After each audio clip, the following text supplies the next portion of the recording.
I came back from Palestine a few days ago and I'm making 15 videos in hopes that it would reach 1 million people so that we could tell the stories of what we saw on the ground in the West Bank and in Jerusalem. Today is day 3 and it's a story of somebody you might know, Auda Hatlin.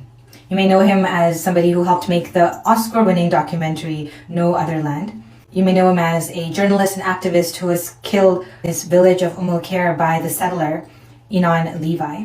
You may know him from his mother and 60 other women who went on a hunger strike when Israeli authorities wouldn't release his body to his village 11 days after he was murdered. Or you might not know him at all. Let me tell you the story. Khair is a Bedouin community, which is a desert-dwelling community of people who are deeply traditional and who have their roots in the land. Khair has been subject to settler encroachment since 1980s. And surrounding it is the settler community called Carmel, armed settler community that's violent. A new settlement was popping up in the village of Khair. Bulldozer drove through the community to get to this place to level the land. And once it leveled the land, it tried to encroach on the Bedouin community and destroyed trees and infrastructure. And so the community came out and said, why are you doing that? Why don't you just take the same road you took to come into the village? Why are you now driving through the land that feeds us? That's when the confrontation happens. And Inan Levi comes out, gun in hand, and he's threatening to shoot people. And he shoots Auda Hatlin. What the article doesn't say is that when Auda was shot, he was also holding his child in his arms. And his child witnessed his death.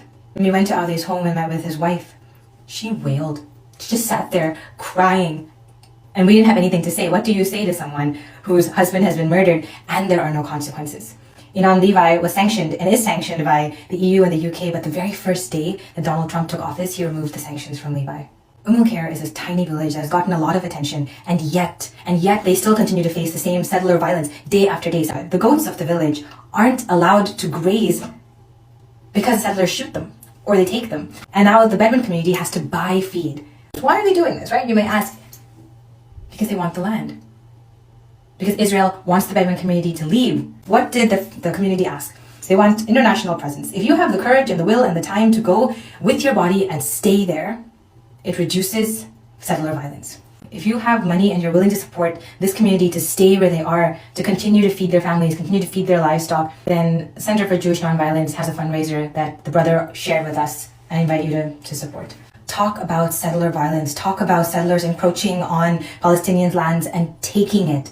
Call your government, call your legislators, call Donald Trump and say that you don't support this.